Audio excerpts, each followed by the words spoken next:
사람이 위기 상황이 왔을 때에 좌절해서 무너지는 사람이 있고 또 그 가운데서 참고 견디는 사람이 있습니다. 그 힘이 어디서 올까 상당히 궁금한 점이 많습니다. 얼마 전에도 지진이 일어나고 그렇게 해서 막 건물이 무너지고 며칠 만에 살아남은 사람들을 보면 그것은 외적인 조건보다 내면의 마음에 더 큰 영향을 받는다. 그런 결과들이 있어요. 그러니까 똑같이 어려움을 당했는데 내가 살아날 수 있다는 소망을 가진 사람은 오랫동안 살아있더라. 그런 결과가 나오고 있습니다. 이 요한의 일서는 다음 세대에게 주는 중요한 메시지이기도 합니다. 그러니까 요한 당시에 있는 사도들이 거의 다 죽거나 순교를 당했습니다. 그러다 보니까 그 후세의 자녀들이 이 신앙이 약화되거나 또 상당한 감격이 사라진 그런 현실 속에 있기 때문에 신앙의 본질이 무엇인가 그것을 반복하고 또 거듭 이야기합니다. 단순한 반복으로 끝나지 않고 순환적 구조로 되어 있습니다. 그러니까 상당히 깊은 내용이 담겨 있는 것이 요한 1서임을 알 수 있습니다. 오늘 여기서 10절에 보면 우리가 마귀의 자녀와 하나님의 자녀, 마귀의 자녀들, 하나님의 자녀들 이 두 종류가 나오고 있습니다. 이 자녀들이 나타난다 이렇게 이야기를 하고 있어요. 자, 그러면 마귀의 자녀와 하나님의 자녀인 것을 어떻게 알 수 있는가 하는 점입니다. 여기서 환하게 구분된다고 하는데 사실은 외형적으로 봤을 때 저 사람은 마귀의 자녀고 저 사람은 하나님의 자녀다 이렇게 확정적으로 얘기할 수 있는 게 없거든요. 어떤 경우는 주관적인 판단에 실수가 일어나는 경우도 많고 어떤 경우는 착각을 하게 되는 경우도 있단 말입니다. 근데 하나님의 자녀냐 마귀의 자녀냐 이렇게 극단적으로 나누는 게 과연 맞을까? 중간지대는 없는 것일까? 그런 생각을 하게 되어지죠. 그러면 누가 마귀의 자녀고 누가 하나님의 자녀인지 이것을 보통 하나님이 그걸 구분하는 것이다 그렇게 우리가 알고 있는데 이 요한일서에서는 아니다. 사람들도 알 수 있다. 이런 얘기를 하고 있는 거예요.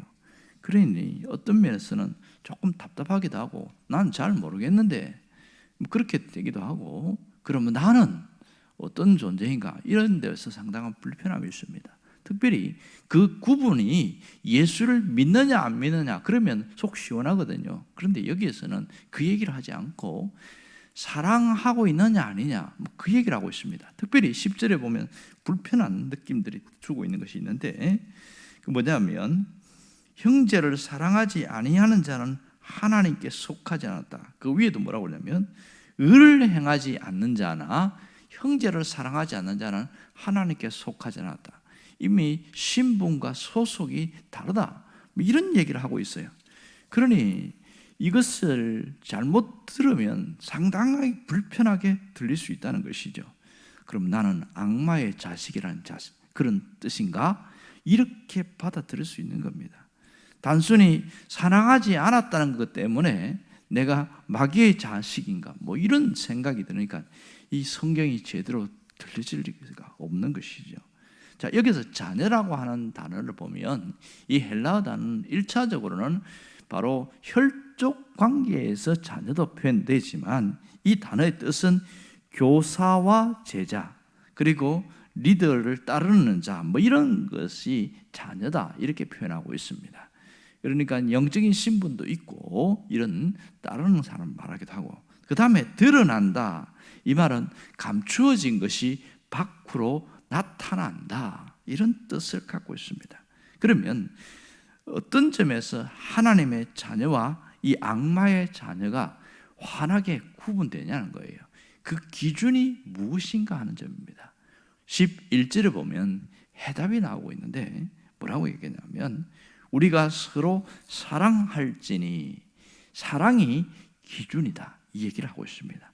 처음부터 들은 소식이라는 것은 예수님을 통해서 혹 사도들을 통해서 사랑에 대해서 들었다는 얘기고 또 예수를 믿을 때에 가장 처음 들은 것이 사랑이다.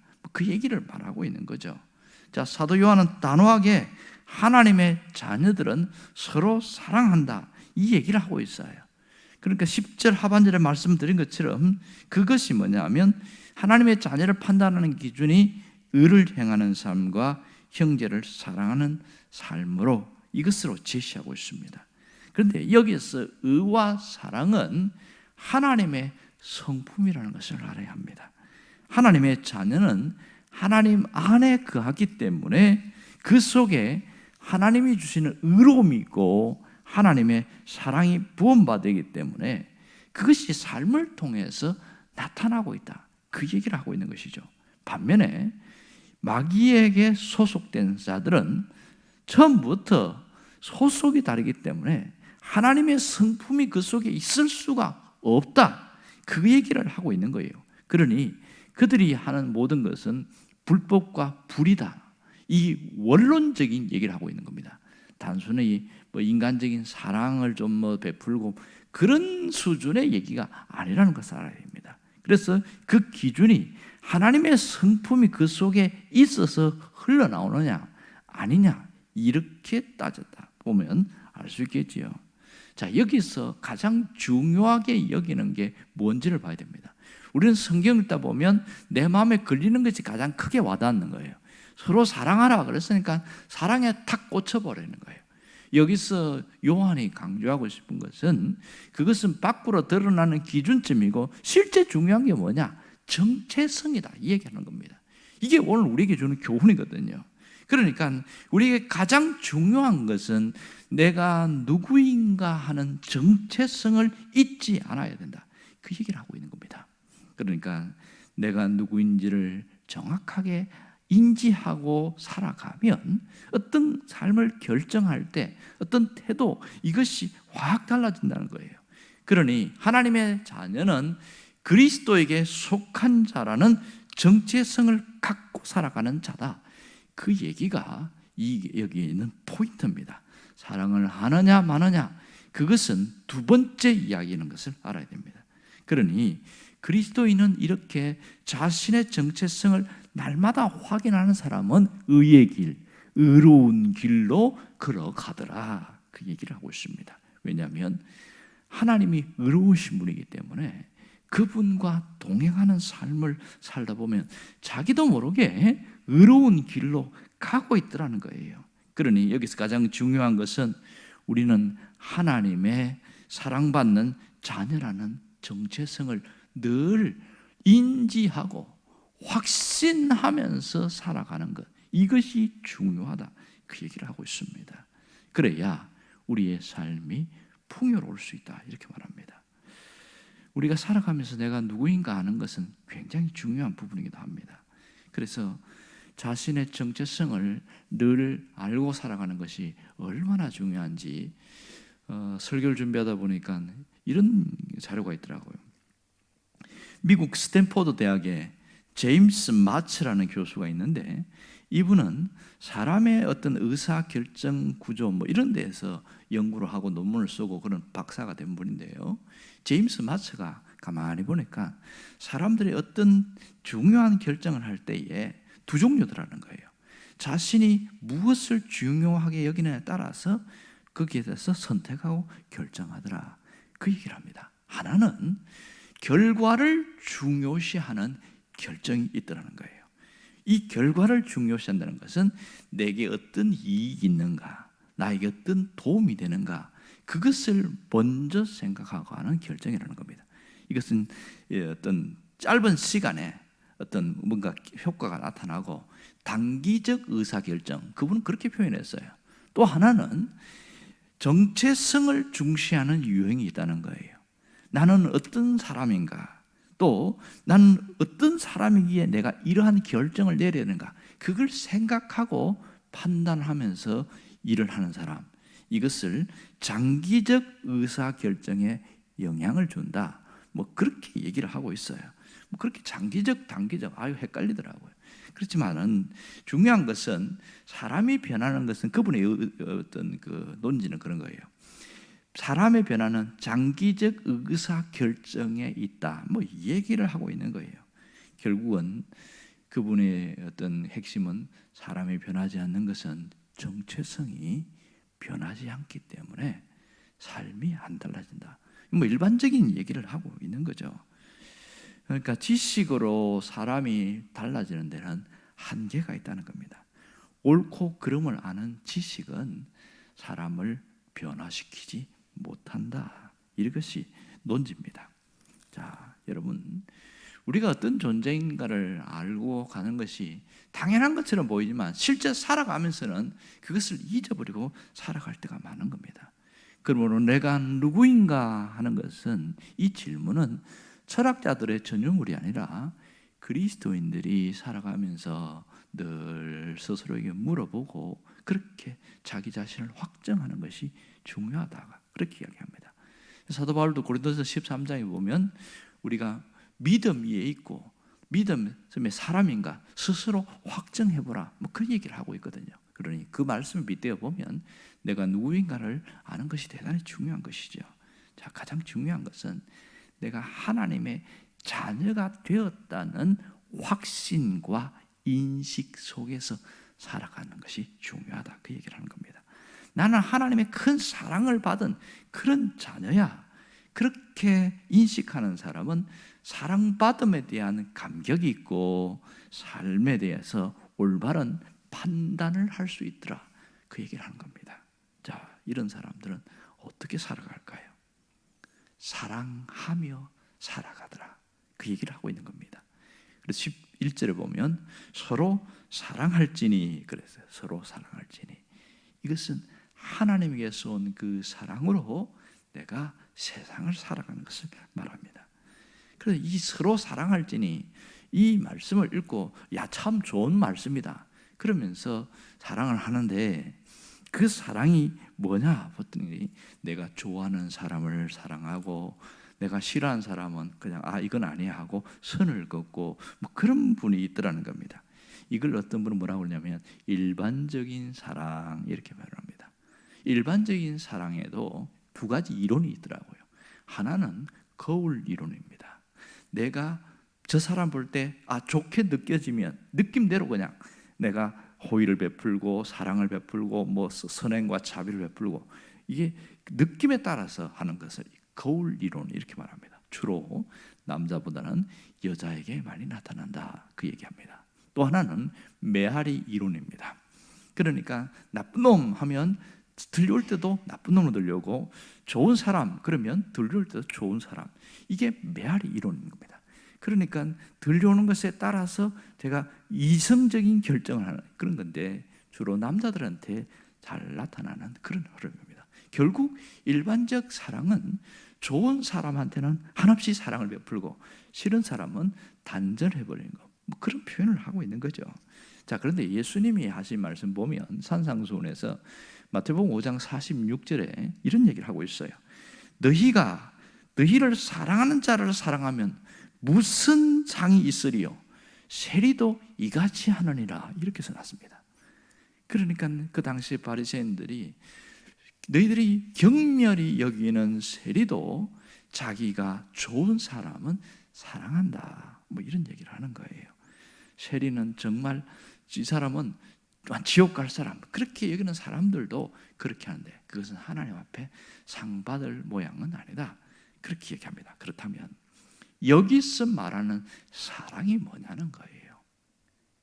그것은 일반적 사랑이 아니라 예수님의 사랑입니다. 하나님의 사랑인 것이죠. 우리는 하나님의 사랑, 그것을 아가페, 이렇게 말합니다. 우리가 하나님의 사랑을 부음받아야 하고 그 사랑으로 흘려보내는 것, 이것이 서로 사랑하는 것, 이렇게 표현하고 있습니다.